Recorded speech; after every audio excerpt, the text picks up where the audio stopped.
Kodi Radio International Langoy ɗon diga Abuja lamorde lesdi Nigeria.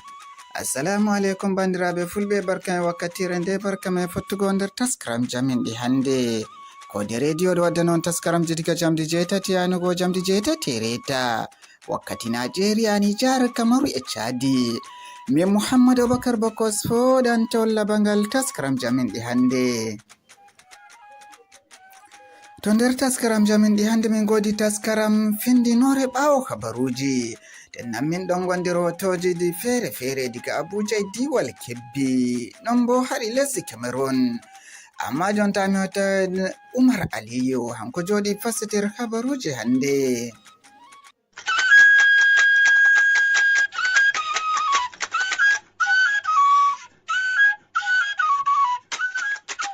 Heɗitoɓe, assalamu alaikum. Aran ndako e kubaruji ɗin. Nder kubaruji lesdi Nigeria,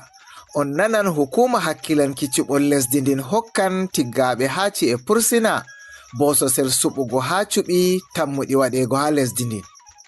Nder kubaruji lesɗe Afrika bo, on nanan gomnati lesdi Ghana omti biɗitol ngam heftugo sababu fukkago pirowal soje en ha lesdi ndin.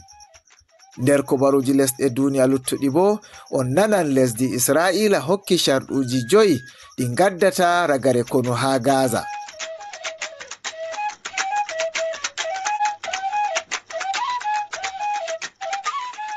Jotta bo nda kubaruji ɗin ɗi fumaji.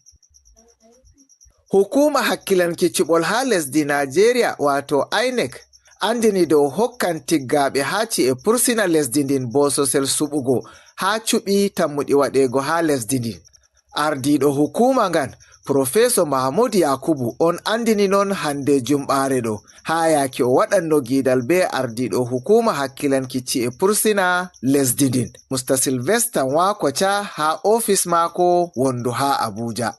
Boliɗe ardiɗo INEC man ɗo wara on ɓawo hitordu lesdi ndin hiiti dow ɗum hokka tiggaɓe ha pursina bososel windego nder deftere suɓoɓe hawtade be ɗaccukiɓe ɓe cuɓa ha cuɓi lesdi ndin fuu. Professor Mahmoud wi ɓe bolidi be ardiɗo hukuma hakkilanki ci'e pursina ngam wurtingo taskara no ɓe bindirta pursina en nder deftere suɓoɓe hawtade be taskitiggo nokkure ha maɓɓaɓe nder ci'e pursina cuɓata wakkati cuɓi ha lesdi ndin. Kanko bo yake o wolwanno ardiɗo hukuma hakkilanki ci'e pursina ha Nigeria andini dow woodi maɓɓaɓe ha ci'e pursina ko hewti 81 geɓe 16 nder maɓɓe laati tumeteɓe renoɓe hiitego on.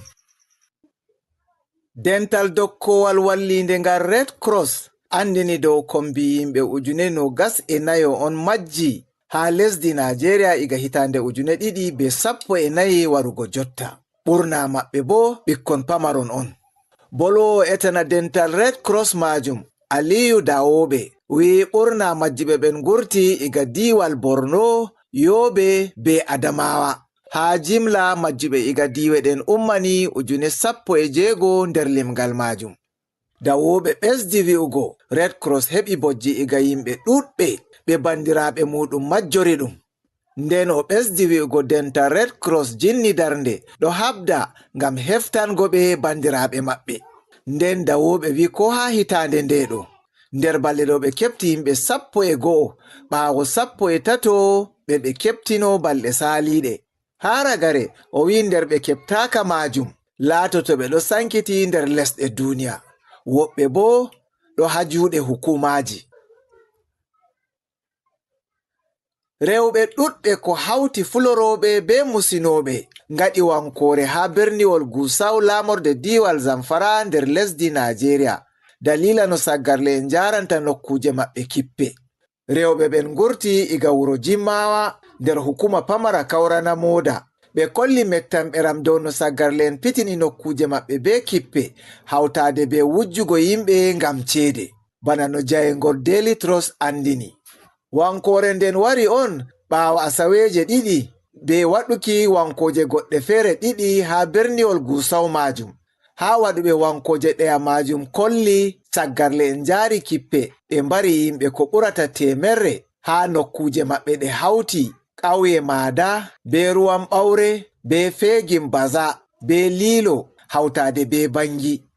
Hukuma pamara kaurana moda ɗon nder hukumaji pamari ha diwal Zamfara ha kippe sagarlen ganni ummatore. Gwamnati lesdi Ghana omti biɗitol ngam heftugo ko janyi hippuki pirowal helikofta ngal soja en lesdi ndin. Ha haɗaru magal mbari ministajo hakkilanki shanu rento lesdi ndin be ministajo ha hukuma kakkilanowa gelle be woɓɓe jego. Ardiɗo lesdi Ghana John Mahama tabitini iyalu mayɓe ɓen be ummatore lesdi Ghana fuu dow hukuma soja en lesdi ndin fuɗɗi biɗitol ngam heftugo ko waɗi pirowal majum fukki. Pirowal man fukki on ɓaawo ngal ummi iga berniwol Akara lamorde lesdi ndin ha ngal ɗo haɓana yahugo hawrinde ngam faddugo wasoɓe jamɗe tilimɗe na dow ƙa'ida ha wuro Obiasi wongo ha hirna lesdi ndin. Ardiɗo lesdi Guinea Bissau Umaru Seseko Embalo jaɓɓiti Prime Minister jo gomnati maako Mustarui Duarte Barros. Nden o tambini korowal ministaku lesdi ndin yaago jungo Brahima Kamara laatiɗo ɓi jam'iya maako. Warugo jotta ɗum anda ko waɗi o farti Musta Barros ɓi jam'iyajo African Party for Independence of Guinea marnga tariha. Musta Barros medama on ha yaake lutti lebbi 4 ɗum doggina cuɓol ngam suptugo ardiɗo lesdi wato yande 23 lewru 12 hikka.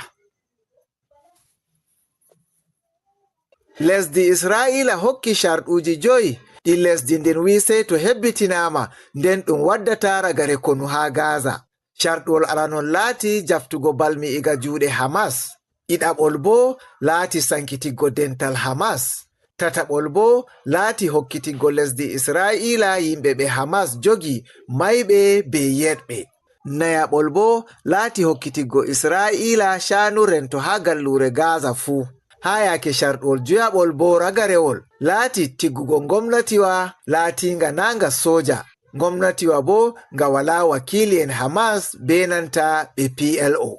Iga aran ni majalisaru hakkilanki shanu rento Israila notani jabtugo gallure Gaza nden fuu be sembe soje. Hunde bo nde lesɗe duniya ngi'ata tullitinan war hore nde Israila waɗata ha gallure Gaza man. Nonnon bo maskiɓe dow shanu ko larani gallure nden kolli dow ɗum hunde sande on tilfugo Hamas.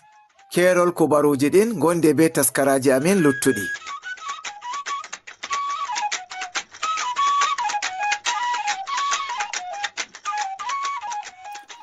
To Modibo Maraliyu a yettama. Minon ka wala ko min poti min mbi'a ay on arti on timmini kode radio international kam sey yettore tan sey yettore Allah accu on Allah wallu on Allah hawtu hore meɗen Allah wallu ɗemgal fulfulde be pulako.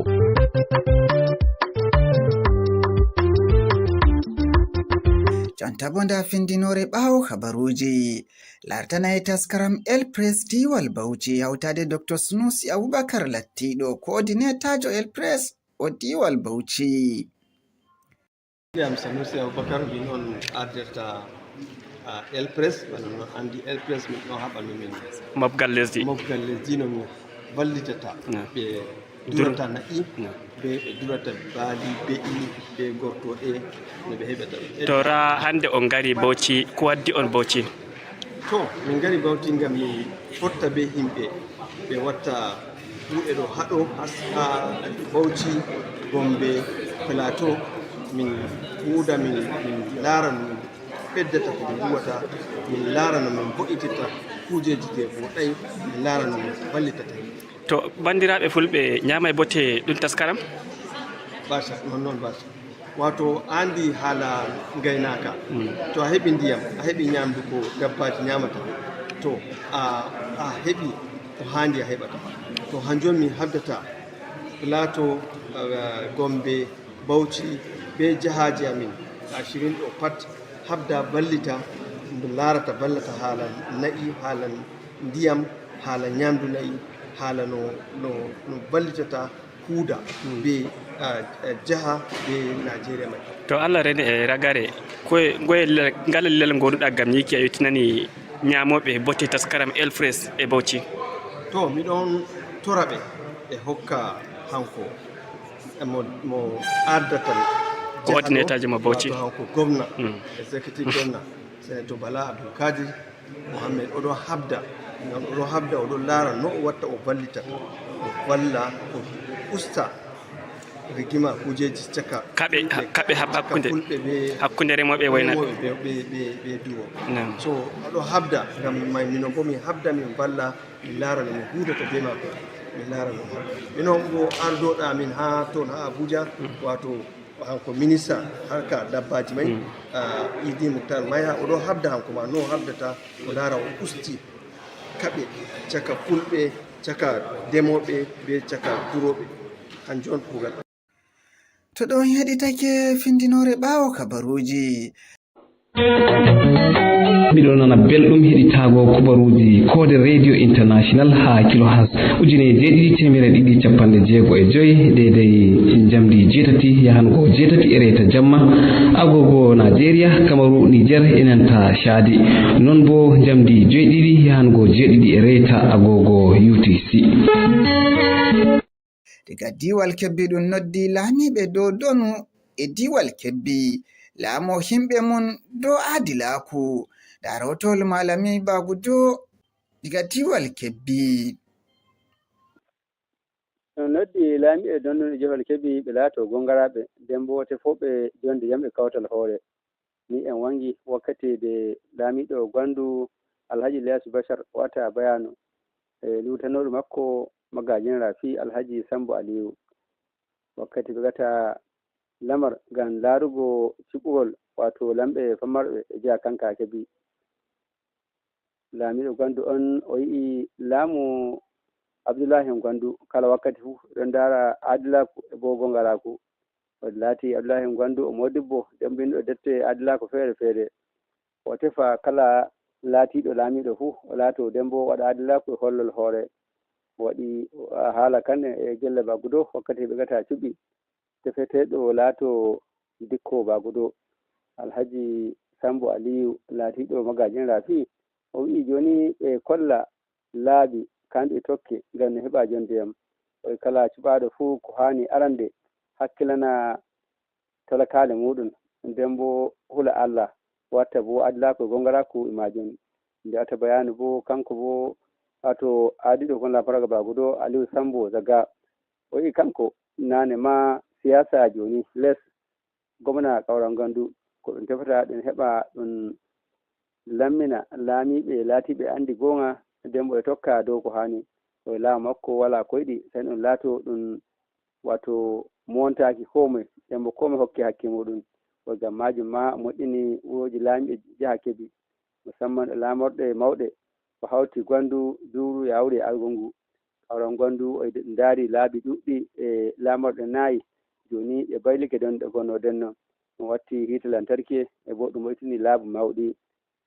nde wata bayanu wettoɗo majum bo laamiɗo Bagudo ba hindi Bagudo Alhaji Mamadou Sambo Kalel kanko ma ko ɓe giɗi nane ma laamiɗo hulato adilijo amma ko waddata wonkore e dulle jondeyam laamiɓe goɗɗum hawta hoore e fanɗa sembe en nden bo ɗum laato wigo ɗum nangi hawrugo hoore e bujjoɓe himɓe yaaro ladde hokkugo asiriyago to woɓɓe e bo kuuɗeji ɗi woɗa o laamiɗo kamo aliɗo ummatore hani o heɓo e gonga o laato adilijo ɓawo dembo o nodda komoi hawta hoore muɗum e gonti ɗum joɗo jaam e jiha Kebbi hawta Nigeria fuka jero hotol gonɗon Aboubacar Malami Bagudo e gaɗo Kebbi. Aboubacar Malami Bagudo a yettama. On mbawai heɗitago taskaramji Kode Radio International dow matutral internet www.koderadio.net ko Radio Garden. Nonnon bo mbawai tokkugo amin dow hello Facebook, Telegram, YouTube. Kala debbo yiɗi andugo dimu hoore mako fu o wonda be Kode Radio International. Jonta Baro to lamin diga lesdi Kamaru wakkati suɓɓol ardugal lesdi Kamarun ɗon ɓedda ɓaddago wakkere luddanko'en lesdi ndin holli soyde nanki belɗum maɓɓe dow jabruɗe kitordu lesdi ndin hoosi. jotta ni hukuma kilanki sobbol lesdi Cameroon Elkan wurtini inde himɓe 12 no e waɗi ni darohotol Ahmad Tijjani ga lesdi Cameroon. Professor Maurice Kamto mo jam'iya Manidem ardani ha cuɓol ngol tammi waruki nder leydi Cameroon hitande 2025 nder lewru sapporu o subtaka ha daroɓe suɓol ngol tammi warugo sende subtuki Maurice Kamto waddi sewde seyo ha tokkiɓe jam'iya Manidem be Professor Maurice Kamto ha nder leydi Cameroon. Hukuma ko larani kitaji suɓol nga ɓe mbiyata Constitutional Council ɓe mbi wala no ɓe cuɓtira jam'iya Manidem ngam jam'iya Manidem ɗon mari himɓe ɗiɗo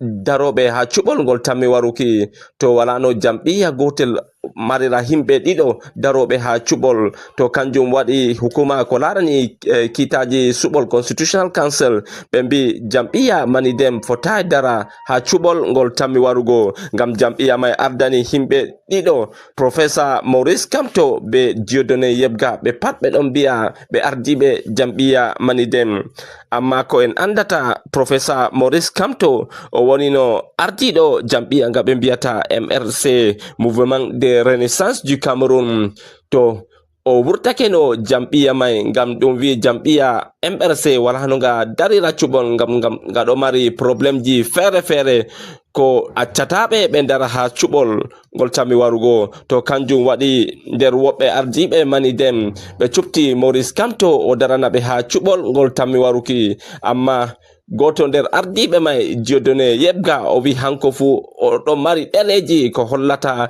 hanko fu o ardiɗo jam'iya mai to kanjum waɗi hukuma ko larani kitaji suɓol Constitutional Council ɓe mbi jam'iya Manidem fota dara ha suɓol ngol tammi waruki ha nder leydi Cameroon to ko en andata ni Professor Maurice Kamto o artino o woni ardiɗo jam'iya nga ɓe wiyata MRC Mouvement de Renaissance du Cameroun to jam'iya mai wala no nga subtire kanjum waɗi Maurice Kamto o wurti jam'iya mai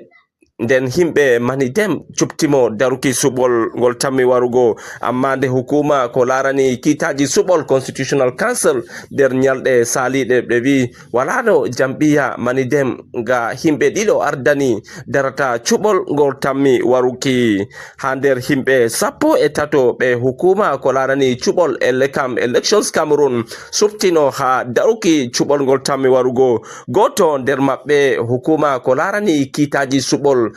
nga ɓe wiyata Constitutional Council ɓe itti inde mako hanko wiyeteɗo Hilaire Maclensi Pang mo ardani Progressive Movement Party ɓe wi hanko fu jam'iya mako nga ɗo mari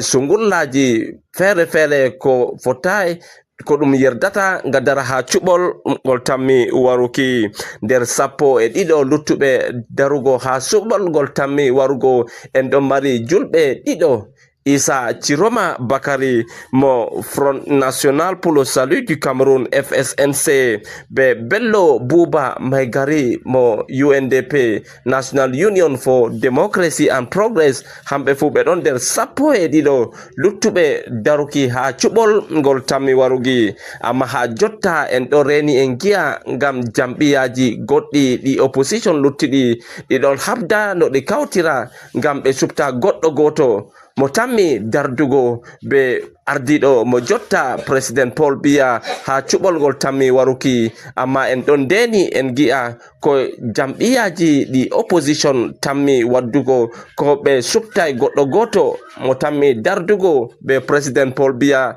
ko bo ko moye fu tammi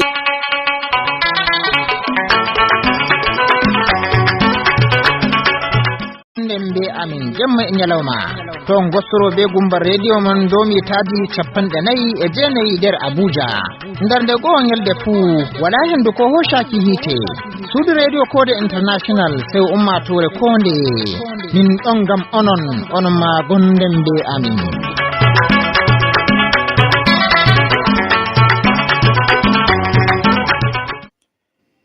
to Ahmad Tijjani a yettama nda taskaram Kode radio e TV yawtade kofi RFI fulfulde o taskaram ko fillitaɗo lawol gandal e needi olel tal tedduɓe heeɗiɓe RFI fulfulde on calminama on jettama heɗade taskaram men lawol gandal e needi. UNESCO ina mawnina ñande 29 lewru goo ɓuuru hitande kala ñalande teddanirande needi, ñalande teddanirande jangde. Hande gam yewtude hen ko laaɓi e toɓɓere men nde en jaɓɓotoɗo Amadou Sidy Ba toon to jagorɗogal kalfinangal needi e nder Sénégal, kanko ardi jangde e dow internet kono kadi jangde e nder galleji taw koye karalle kese ɗe ɓe dewri. Amadou Sidy Ba, mi salminima. Mi salmitima Olel. Hitande kala UNESCO ina mawnina ndeɗo ñalande needi, kono hikko ɓe mbi kamɓe mawninta ko hakkille tafaɗo e français ne wiye iya. Beele an e yiyande ma iya hande woni hakkille tafaɗo ina hani hutore nde jangde, beela wonko ɗum bonnata walla ala? Jarama Olel e ko adi fof e jaɓɓade miɗo yet e studio RFI fulfulde eɗen belti hen no fewi kadi yewtude ndeɗo toɓɓere taw fawi koye ñalawma mo mbiɗa o mbo UNESCO mawninto taw faati koye jangde kille tafaɗo ina wayno hande en mbawa haalde tan kala ko faati aduna ko liggorte taw hakkille tafaɗo ala hen ha tengti noon ko faati ko e jangde. eno waɗi ko ɗum nafata ha heewi hayso woodi wonko kadi ko ɗum bonnata fawi noon ko hono ɗum nannirte hono ɗum hutorte est ce que yimɓeɓe keblama hen e janguinoɓe ɓe e jangoɓe ɓe ɗum ne ko hunde walde wattorde no feewi ko ɗum woni ko hollata men est ce que nafoore nde ɓurata yewde eko bonnata ko. Joni sen keddima e nafoore nde wonno ko ɗum ɓuuri tengtande heɗatoɓe en ɓe, cikkuɗa hande holko woni maali walla peeje kanɗe waɗede ha nafoore hutorade hakkille tafaɗo tigui wawa teskede e sukaɓe ɓe? Ko adi foof hakkille tafaɗo nan hutore ɗum kam koko hunde wonde e nder école aji ɗi e nder nokkuji janguirɗi foof nan hutore heddi ko hono foti hutorede. Pour wa hutere nde il faut ko yimɓe jogono ɗum feere jaɓɓal ko wiyete ko stratégie ko yimɓeɓe jangine holko ɗum nafata wonno ko ɗum kam ko hakkille tafaɗo nafoore makko c'est que omo yaawi ina yaawi e ɗum to kadi ne yaaji ko wawi ko moftude e ɗum innamade wawa ɗum moftude e hakkille muɗum e ɗum aɗa wawi ɗum namnade ko ɗum mbawɗa namnade ɗum foof e nder seconde addanma ɗum kala ko jiɗɗa e nder yidde mo ƴettude tawa aɗa jogui caɗele ɗe poɗɗa wadde walla aɗa jogui décision walla aɗa jogui exercice walla hunde nde poɗɗa safrude e nder jangde e nder seconde addantuma ɗum noon alay saago ɗum wattare ɗum hutore kono noon ina waɗi ina moƴƴi waɗe kadi waɗe galle wiye ko ɗo foti haɗede nde tawno so waɗaka noon tan ina wawi woda ko bonni sen ƴeewi hande to patte jangde nde surtout jangde karalleje kese ɗe eɗen goni ko wiyete ko jangde han yimɓe fof poti ko jangude eɗen goni aduna ko wiyete ko éducation universelle mais éducation universelle woni jangde nde ɗon kadi il faut ko wonde kadi e qualité woni nde nafa nde tiiɗa nde moƴƴo ɗum noon fof hakkille tafaɗo ina foti wawde wallude hen tigi rigui janguinoɓe hande par ce que sa ɗetti ko janginteno hanki e nder classe e nder tan suudu hande jangde ko mbiyete ko société savoir ko rendo ko aduna jangde gandal gonɗen gandal ala fof hande koriɗo ɗum suuɗaki kala jiɗɗo ɗum wellade ina weeɓi a waɗat ni belloɗa ɗum keɓa ɗum kutorɗa ɗum kono noon ina alay saago hande to jagorgal kalfinangal jangde ngal e fuɗɗima ni wawde nannede hen yimɓeɓe mbaw janginede holko woni hakkille tafaɗo mais kadi hono hutorte. Aɗa ardi goomu walla mbiyen salndu halfinandu kala ko fati e français ne wiye télé enseignement woni jangde tawa koye dow internet beela aɗa wawi famminde min holko ɗum firtiti ɗi? Nduɗon salndu ndu jibina koye nde rafi covid o waɗi nde on jii foof darti aduna o hanti yimɓeɓe nattu yawdirde mais yimɓe mbawa wonde aduna taw janggani alfalake jangde nde jokka ko ɗum tagi no wiya yo on mbaɗe kaɓirɗe kes par ce que aduna on tolni ɗon hande neɗɗo kala ɗo woni ina foti wawde janggude eɗen jogui ɗum e téléphone ngaji ɗiɗo e ordinateur uji ɗi e internet o ina foti wawde hande wallude kala neɗɗo woni yo janggu e jangde ni hande diwti wonde mi yahata école tan mi finama mi ya école mi wona e jangude ɗum tagi noon ko on projet nduɗon tafa waɗa hen mi ari hen safe joni duuɓi 2 guila min gari kadi min goni koye ƴewde déjà ko foti ko jangguinede hono ɗum min battirta ɗum e karalle kese ɗe woni ko contenu pédagogique numérique ha wawa hutorede wawa waɗede e ordinateur wawa waɗede téléphone wawa waɗede internet kadi hay gani caggal internet par ce que hayɓe gona gonɓe ɓe e nokkuji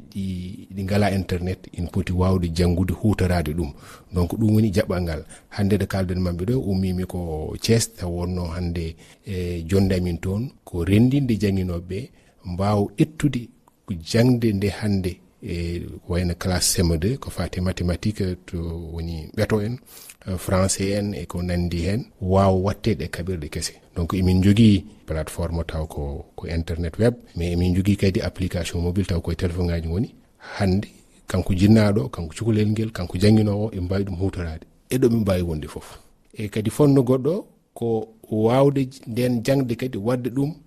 yottini ɗum yimɓeɓe tawɓe hayɓe ngalaɓe internet aɗa wawi wonde biddi walla gona beelel kelle mais so tawi aɗa jogui téléphone tan a waɗi hen téléchargé aɗa wawi ɗum wadde donc janggude hen ena walla eggen ɓe ena walla kadi so caɗele mbaɗi no covid o waɗirno on jii hikka nde ndiyam nam fusi nde nokkuji kewɗi école aji kewɗi jolima mais ɗum fotani hande hadde yimɓeɓe janggude kadi on jamanu gonɗen oɗon projet nduɗon salno ko ɗum woni ko toppitiɗen ko woni ko Sénégal wasata ko ɗum woni e leyɗeɗe goɗɗe walla yoga e leyɗe Afrique ɗe ha tengte Afrique hirnangue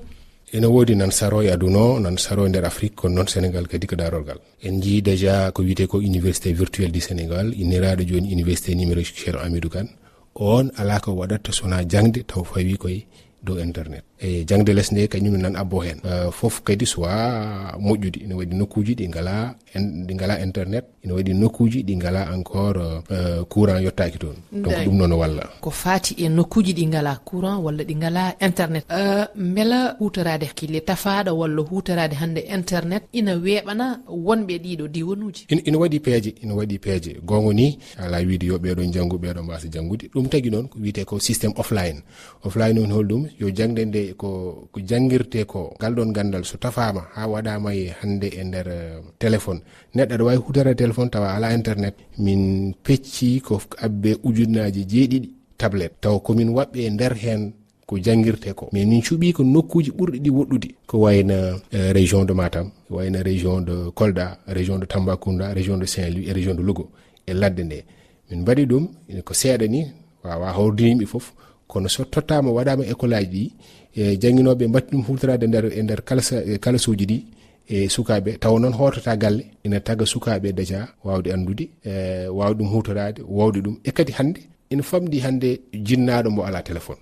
hayso woni téléphone ngaji ɗi fof wona e smartphone kono ko hen faya donc ɗum no wawi wonde aɗa wawi nadde hen daña internet mbaɗa téléchargé hanti sa waɗi gotol tan cukalaa internet heddi ko koye téléphone ma heddoto cukalel ngel no wawi janggude hen en gandi sukaɓe hande ɓuuren hewde garat mbiya nene walla baba rokkam tottam téléphone mami ɓeɗo jogui devoir kadi komin mbaɗata hen ko wona tan kuuro tan c'est vrai ko ɗum nan hen mais aɗa wawi kadi wadde exercice hen ko neɗɗo yiiɗi hen fof hande ina daña ɗum tagui hande école natti tan wonde e nder classe o yalti kay tawto yimɓe nden ko yimɓe ɓe jahatno tawa école hande ko école tawoyto yimɓeɓe kañum naate galleji ɗi comme ne liggey ni wiyete ko télétravail ko mbasotoɗa ɓe hutortoɓe hakkille tafaɗo walla ɓe hutortoɓe hande internet a jarama en kaali nafoore hakkille tafaɗo no waɗi fayida kono noon yo ndento rentete ko wonko ɗum bonnata heewi hande ko wiyete ko fake news woni ko wodani maale taw sayiji a andata mbarda ɗum ɗo wona gonga kadi wona sa heeɓi ɗum wiide hanti mi natti wutorade hakkillam kala ko cohlumi namno ɗum wallitu ɗum foti tan ko wallidde sa namnima ɗum woni nafoore hakkille tafaɗo a namdima haalnima hunde mais ƴeewa ɗum de ko haali ko holko moƴƴi hen holko boni hen holko mbawmin ɓeydude holko mbawmin ustude ɗum woni nafoorde alay sago yimɓe kuccu toon woni wiyete ko en tout cas jogade éthique et responsabilité e nder fanno hutorade hakkille tafaɗo Seydi Ba mi yettima no fewi a jarama Allah jarama merci wolel gaddiragare taskaram jamin ɗi hande mo itindo taskaramji Ahmed Araba Boubacar Azare kawtiɗo taskaramji ɓileɗi Ibrahim Iromo Dake ne Muhammad Abubakar Bokos foɗuɗo labangal taskaramji wiyate mbalen jam